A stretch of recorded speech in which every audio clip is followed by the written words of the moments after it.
Adalah bentuk anomali kualitatifnya dulu. Saya coba tunjukkan ilustrasi dari model buminya.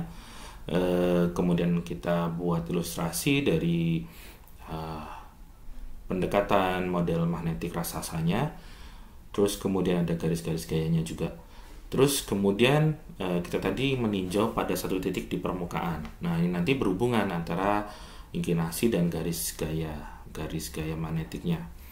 Nah, sebagai contoh kita misalkan berhubungan dengan suatu benda dan dia dipengaruhi secara induksi oleh medan magnetik utama. Medan magnetik utama di sini mungkin sering digunakan simbol H ya. Jadi mungkin ini kita harus berhati-hati. Tapi kalau kita coba perhatikan komponen tadi, ini berhubungan dengan bagian F karena total field-nya ya. Jadi mungkin saya coba tutup dulu yang ini supaya tidak bingung gitu ya. Jadi memang harus butuh pemahaman terkait dengan simbol-simbol kalau kita menggunakan sumber dari buku teks yang berbeda.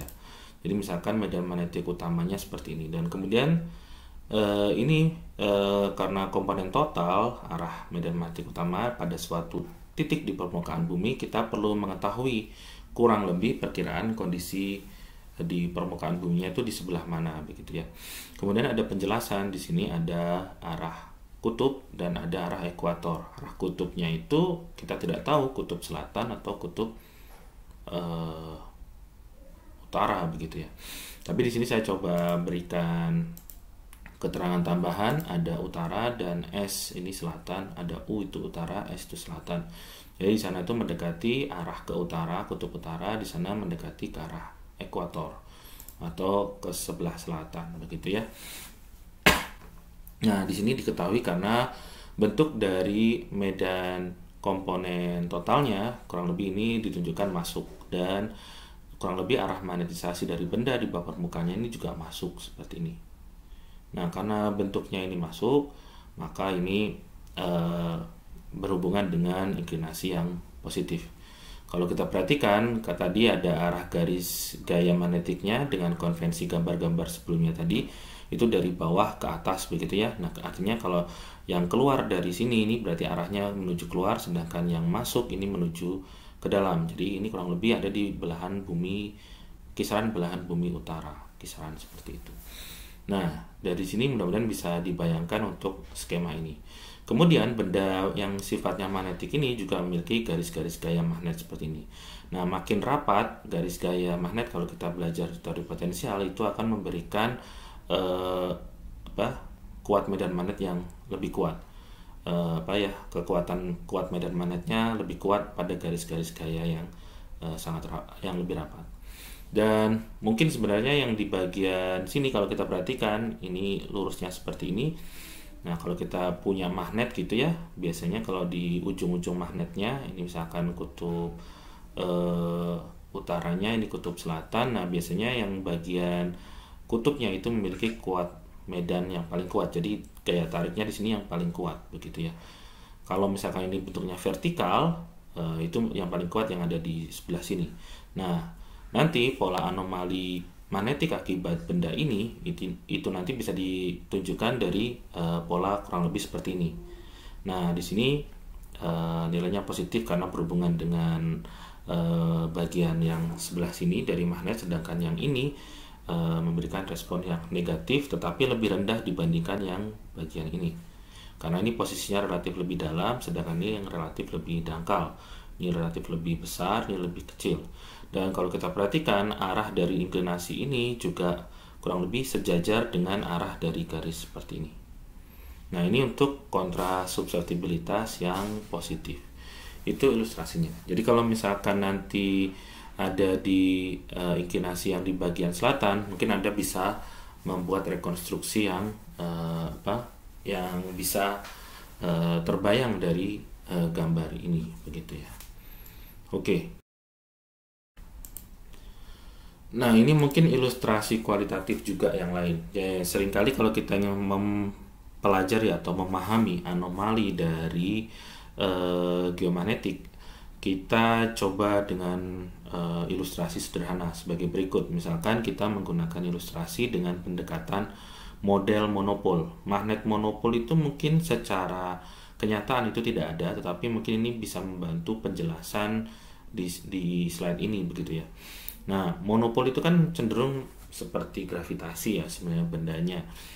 Tetapi kalau di magnet kita jarang ketemu suatu benda magnet yang sifatnya itu ada kutub selatan saja, tapi seringkali adalah dipol. Tapi pendekatan monopol ini dari bentuk anomali kita akan bisa mendapatkan insight atau wawasan lain begitu ya.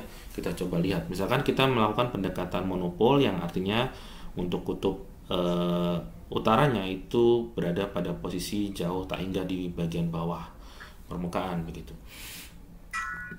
Nah, kemudian dari sini kita akan mendapatkan pola anomali yang seperti graviti, cenderung ke positif semua. Nah, seperti yang disampaikan tadi, karena bentuk monopol itu di alam itu relatif tidak ada gitu ya, tidak eksis gitu ya, hanya hipotesis atau imajiner konsep gitu.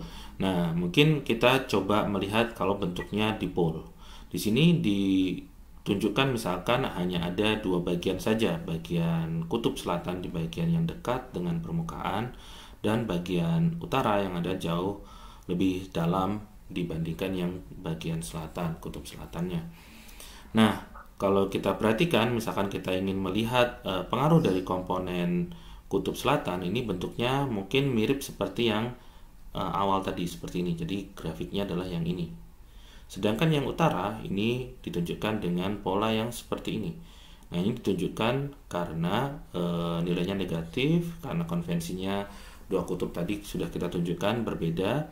Terus kemudian posisinya lebih dalam, berarti pengaruhnya lebih kecil. Jadi kalau misalkan kita punya bentuk pola seperti ini, totalnya adalah yang garis tebal ini.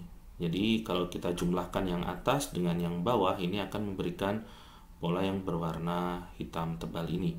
Jadi kita melihat kalau pola dipol, kita akan mendapatkan sedikit nilai negatif di bagian sisi-sisinya dan ada nilai positif. Ini kalau bentuk magnetisasinya seperti ini.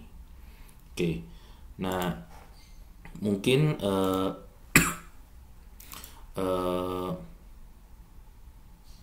kalau saya coba gunakan ilustrasi ya, ini mungkin ada di bentuk yang polanya seperti ini, berarti masuk ke ini berarti di kutub utara, kurang lebih benda-benda di kutub utara. Kalau bendanya itu terpengaruh kuat dengan medan magnetik induksi, ya kurang lebih ini adalah ilustrasi ketika ada di bagian utara, kutub utara. Sedangkan kalau misalkan di bagian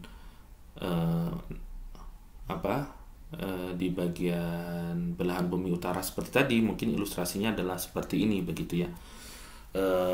Misalkan di pulau Jepang, misalkan di negara Jepang gitu ya. Nah, mungkin dipolnya arahnya kurang lebih seperti ini, sejajar dengan arah medan magnetik induksi utama. Kalau tidak ada komponen remanent magnetization atau selain medan magnetik induksi, ya mungkin kita bisa menggunakan pendekatan yang seperti ini. Ini contohnya di sini kalau kita punya bentuk seperti ini, kalau misalkan bodinya kotak seperti ini diilustrasikan, ada dua bagian dengan kurang lebih bagian tengahnya seperti dari diagonal inilah, kurang lebih dari diagonal kotak ini. Jadi di sini kurang lebih kita harus menunjukkan ada 4 sisi, ada sisi 1, 2, 3, 4. Nah, kita coba rekonstruksi pola anomalinya. Yang 1 dan 2 ini masih sama seperti ini, jadi kita akan mendapatkan pola seperti ini. Sedangkan yang bagian 3 ini hanya ada di bagian sisi sebelah sini saja dan nilainya itu berarti kan negatif, dan kita bisa tunjukkan polanya seperti ini misalkan. Nah, kemudian yang selatan yang di sebelah sisi keempat ini polanya yang sebelah sini. Oke. Nah, dari situ kalau dijumlah 1, 2, 3, 4 itu adalah gambar yang berwarna garis hitam tebal ini. Nah, pola anomalinya ini mirip seperti pola yang tadi kita coba tunjukkan secara kualitatifnya.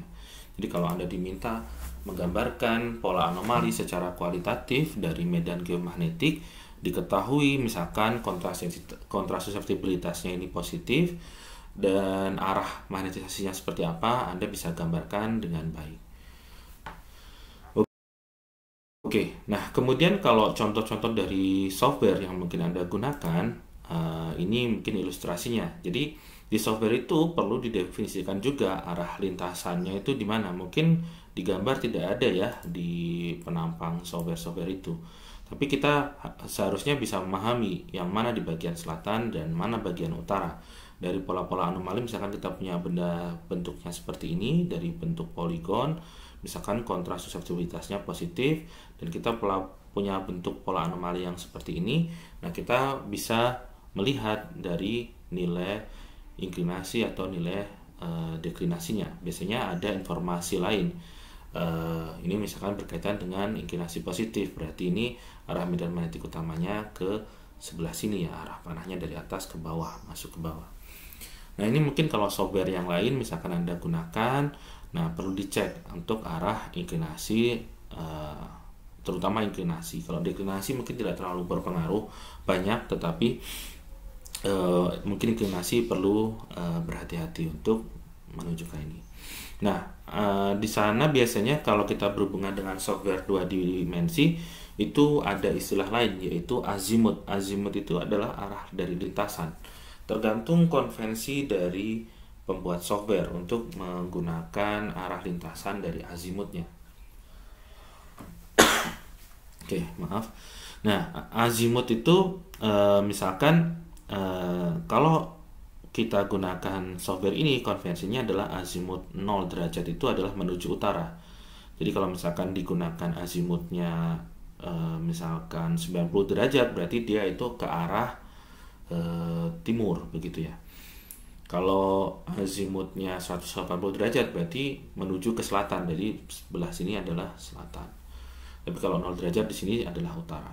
Nah, kalau yang software ini menggunakan konvensi misalkan azimutnya itu 0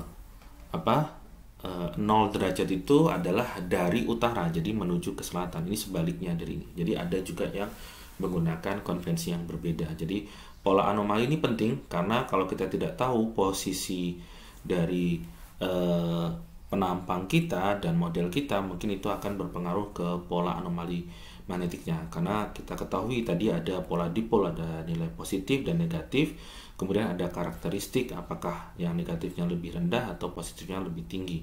Itu untuk satu body. Kalau bodinya lebih kompleks mungkin akan lebih kompleks lagi dari variasi anomali geomagnetiknya.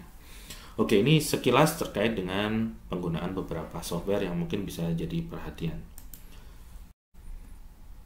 Nah, mungkin ini sebaliknya. Kalau yang tadi dari slide sebelumnya posisinya adalah selatan utara, yang slide berikutnya ini adalah utara selatan. Berarti di sini azimutnya 180, sedangkan di sini azimutnya 0 derajat. Kalau kita mau membuat penampang yang sebaliknya itu juga bisa.